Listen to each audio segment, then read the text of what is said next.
Shalom, selamat pagi saudara sekalian.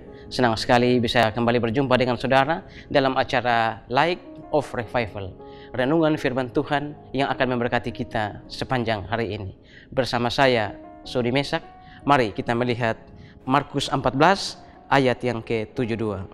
Dan pada saat itu berkokoklah ayam untuk kedua kalinya.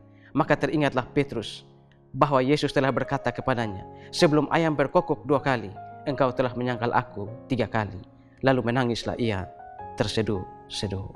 Saudara-saudara, mengapa kokok ayam menjadi penting di sini? Mengapa dengan berkokoknya ayam lalu membuat Petrus menangis?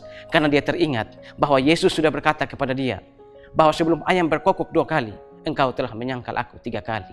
Mengapa sampai Petrus bisa menyangkal sampai 3 kali? Mengapa sampai Petrus bisa jatuh sampai 3 kali? Ini karena Petrus terlalu mengandalkan kekuatannya sendiri. Ini karena Petrus tidak bersandar dan bergantung pada Tuhan. Makanya dia bisa menyangkal Yesus sampai 3 kali. Saudara, kita pun bisa melakukan dosa yang sama seperti Petrus.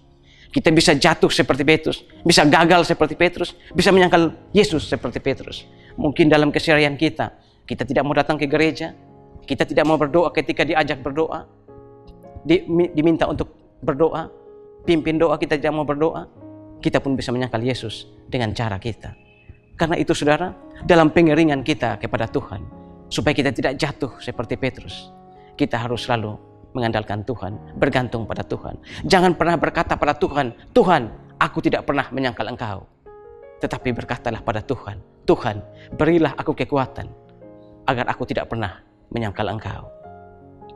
Kata-kata Yesus kepada Simon Petrus bahwa dia akan menyangkal, tetapi ketika itu Petrus merasa bahwa tidak mungkin, mereka semua boleh tergoncang iman, tapi aku sekali-kali tidak. Karena itu saudara, marilah kita selalu bersandar, bergantung dan berharap pada Tuhan. Yesus adalah pokok anggur yang benar, dan kita adalah ranting-rantingnya. Kalau kita mau kuat dalam pengiringan akan Tuhan, kita harus menempel pada pokok anggur itu agar kita menjadi kuat. Yesus sendiri berkata, aku adalah pokok anggur yang benar, kamu adalah ranting-rantingnya. Barang siapa ada di dalam aku dan aku di dalam dia, maka dia akan berbuah banyak. Sebab di luar aku, kamu tidak dapat berbuat apa-apa.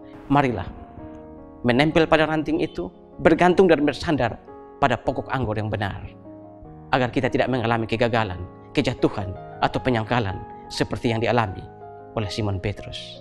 Tuhan memberkati kita semua. Mari kita berdoa. Tuhan, terima kasih untuk firman-Mu pagi hari ini. Firman-Mu yang mengajarkan kepada kami dari pengalaman seorang Simon Petrus. Bagaimana dia bisa gagal sampai 3 kali, menyangkal Engkau sebanyak 3 kali.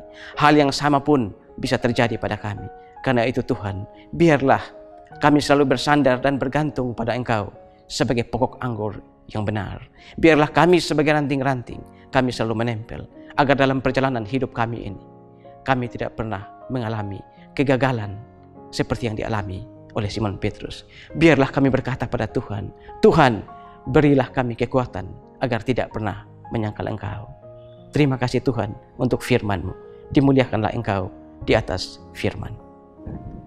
Saudara, mari jadikan firman Tuhan sebagai pelita dan terang di sepanjang kehidupan kita.